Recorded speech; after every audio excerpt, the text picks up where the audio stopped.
Hey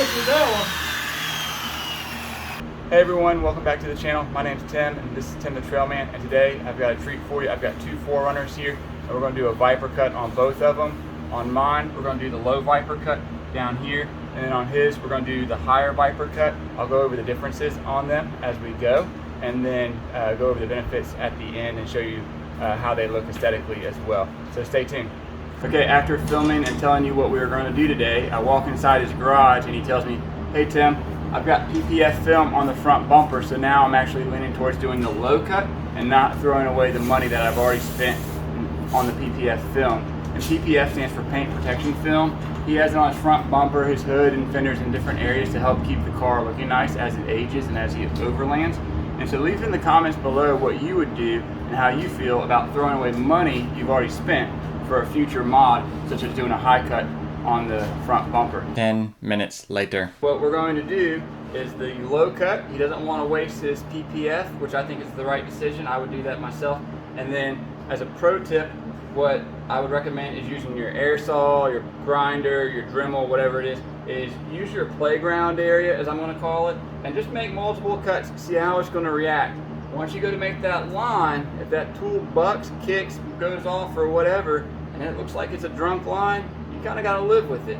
The good news is if you start off with a low cut, you can always just fake it and go to the high cut and act like that's what you always wanted to do. But if you start with a high cut and that's your first time ever using that power tool and it goes haywire, then you own it or you're buying another bumper.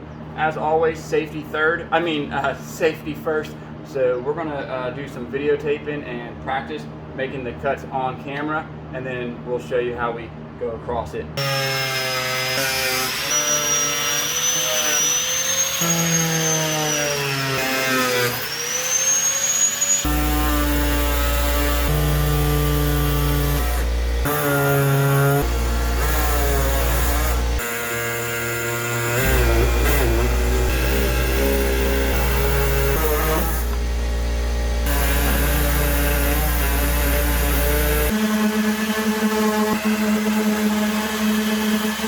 So on the first pass, Greg left some room below the tape. It might be a little hard to see on film, and then went back with the saw the opposite direction and cleaned up those edges, and then ultimately used the sandpaper to get that done. And so pro tip for you, in case you're nervous of how high you're messing up, just go and leave a little bit off the first time and then touch it up there on the second pass.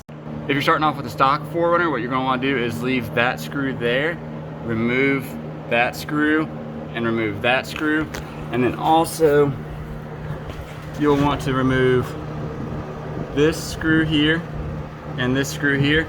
We're going to leave this one, we're going to cut a curve in it, and then pull back the wheel liner, and then that way we can cut the wheel liner later. But to get the cut going for the front bumper, you want to remove those screws.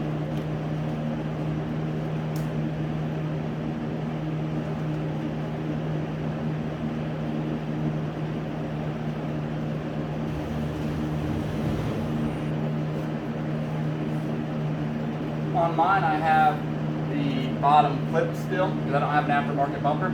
So what I want to do is follow this line and then build a curve into it and then cut back to that screw.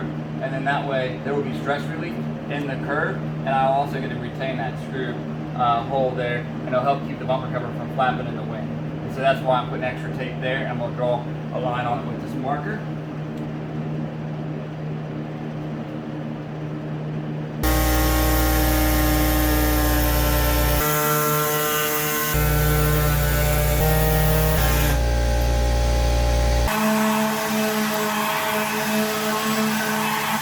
On the driver's side, I don't see it in a lot of the videos, but this right here, this bracket comes out further on the driver's side.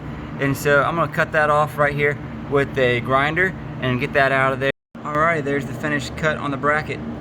Okay, so after trying the heat gun for a minute or two, I had no success at getting it bent up or anything like that. So what I did was actually just took a razor blade and cut it, and then I put a hole in the wheel liner and then attach it to that subframe right there. Okay, so there you have it, folks. This is a lifted 5th gen 4runner with a low end Viper cut, and this is a stock height 5th gen 4runner with a low end Viper cut. And so I'm pleased with how they came out. And if you'd like to see more content like this, please follow me on Instagram and Facebook, and also hit the subscribe button with the notifications, and so you can see here how they look as I walk by and show you the end results. And so until next time, thank you for watching.